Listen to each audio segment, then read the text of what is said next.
भगवान गौतम बुद्ध, जिन्होंने अपने महान विचारों और उपदेशों से दुनिया को एक नया रास्ता दिखाया और समाज में अभूतपूर्व परिवर्तन लाने में अपना अहम योगदान दिया। गौतम बुद्ध द्वारा दिए गए उपदेशों को मानकर कई लोग न सिर्फ अपने जीवन में सफल हुए, बल्कि उनके मन में समाज के प्रति प्रेम, सद्भाव की भावना का भी विकास हुआ। भगवान गौतम बुद्ध की कई कहानियाँ प्रचलित हैं। एक बार की बात है, महात्मा गौतम बुद्ध प्रवचन सभा में आकर मौन रूप से बैठ गए। शिष्य समुदाय उनके इस मौन के कारण चिंतित हुए कि कहीं वे अस्वस्थ तो नहीं हैं। आखिर एक शिष्य ने पूछ ही लिया, भंते, आप आज इस तरह मौन क्यों हैं? वे नहीं बोले तो दूसरे शिष्य ने फिर पूछा, गुरुदेव, आप स्वस्थ तो हैं? बुद्ध फिर भी मौन ही बैठे रहे। इतने में बाहर से एक व्यक्ति ने जोर से पूछा, आज आपने मुझे धर्म सभा में आने की अनुमति क्यों नहीं दी? बुद्ध ने कोई उत्तर नहीं दिया और आंखें बंद कर ध्यान मग्न हो गए। वह बाहर खड़ा व्यक्ति और जोर से बोला, मुझे धर्म सभा में क्यों नहीं आने दिया जा रहा है? धर्म सभा में बैठे हुए बुद्ध के शिष्यों में से एक ने उसका समर्थन करते हुए कहा, भंते, उसे धर्म सभा में आने की अनुमति प्रदान कीजिए। महात्मा बुद्ध ने आंखें खोली और बोले, नहीं, उसे अनुमति नहीं दी जा सकती, क्योंकि वह अछूत है। अछूत? मगर क्यों? सारे शिष्य सुनकर आश्चर्य में पड़ गए कि भंते यह छुआछूत कब से मानने लगे। महात्मा बुद्ध ने शिष्य समुदाय के मन के भावों को ताड़ते हुए कहा, हाँ, वह अछूत है।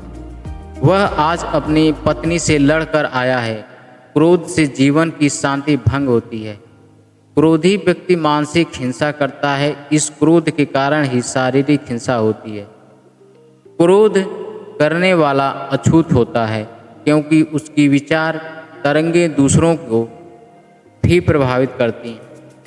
उसे आज धर्मसभा से बाहर ही रहना चाहिए। उसे वहाँ खड़े रहकर पश्चाताप की अग्नि में तप कर शुद्ध होना चाहिए।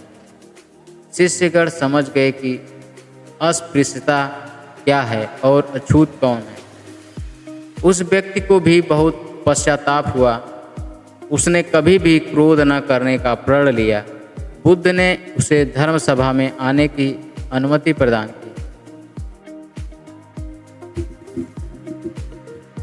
एक समय की बात है, एक जंगल था।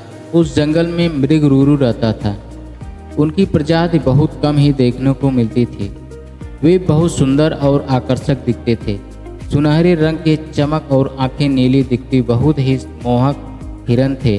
वे मृग रूरू मनुष्य के जैसे बोलते भी थे।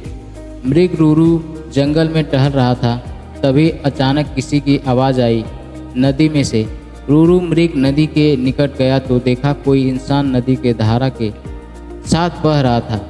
बिना सोचे वो मृग नदी में छलांग लगाता है और अपना पैर पकड़ने को बोलता है। वो इंसान उसके ऊपर बैठ जाता है। जैसे तैसे मृग उसको बाहर निकालकर बचा लेता है। इंसान जब सुनहरे हिरण को देखता है तो बस देखते ही रह जाता है। उस इंसान ने हिरण को धन्यवाद कहा। तभी मृग रूरू बोलता है, मेरे बारे में किसी को बताना मत, नहीं तो इंसान मेरा शिकार करने आ जाएंगे। मृग रूरू की बातें सुनकर इंसान ने कहा, मैं किसी को नहीं बताऊंगा। इतना बोलकर वो अपने गांव चला जाता है। मगध राज्य की रानी सो रही थी और सपने में उसी रूरू मृग को देखती है।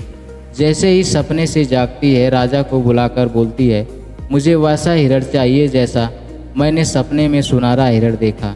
अब राजा ने ये बात सुनी और पूरे राज्य में घोषणा करवा दी कि जो भी इस हिरण का पता बता देगा उसको बहुत सारा इनाम दूंगा और एक ज़मीन उसके नाम कर दूंगा। सब ने ढूंढना शुरू किया पर किसी को मिला नहीं। बात हर जगह फैल चुकी थी। अब उस आदमी को इस खबर के बारे में पता चलता है जिसको मृग ने डूबने से बचाया था। वो इंसान देर न करते हुए राजा के दरबार में पहुंचता है और राजा को बोलता है, मैं जानता हूँ मृग के बारे में, कहाँ रहता है। उस जंगल का रास्ता और उसके रहने का जगह भी मुझे पता है। राजा अपनी पूरी सेना तैयार करते हैं और उस जंगल की ओर निकल पड़ते हैं। थोड़ी देर में सभी वहां पहुंच जाते हैं। फिर उस हिरण को चारों तरफ घेर लेते हैं। जैसे ही सैनिक और राजा अपनी तीर चलाने वाले होते हैं, तभी हिरण बोलता है कि मेरा पता किसने बताया। तभी राजा उस हिरण को बोलता देख अचंभित हो जाते हैं और उस आदमी की तरफ इशारा करते हैं जिसने उनको बताया था। वो हिरण बहुत दुखी होकर बोलता है, सूखी लकड़ी को डूबता देख निकाल दो, पर किसी इंसान को नहीं। ऐसा सुन राजा बोलते हैं, क्या मतलब? तब हिरण बोलता है, मैंने उस इंसान को मरने से बचाया था और सब भूलकर मुझे मारने आ गया। राजा ये बात सुनकर बहुत दुखी होते हैं और अपने सैनिकों से उस इंसान को मारने को बोलते हैं। लेकिन हिरण बोलता है, नहीं महाराज, मत मारो उसे। मैं उसकी तरह नहीं हूँ, किसी को मरता हुआ देख पाऊँ। राजा इतना करुणा देख उस हिरण के मन में बहुत प्रभावित होते हैं। ये जानवर इंसान की मदद करते हैं, तब भी हम इनको क्यों जान से मारते हैं? ऐसा सोचकर राजा उस हिरण को बोलते हैं, मैं तुम्हें नहीं मारूंगा, लेकिन तुम्हें मेरे महल में कुछ दिनों के लिए आकर रहना होगा और हमें अपनी सेवा करने का मौका दो।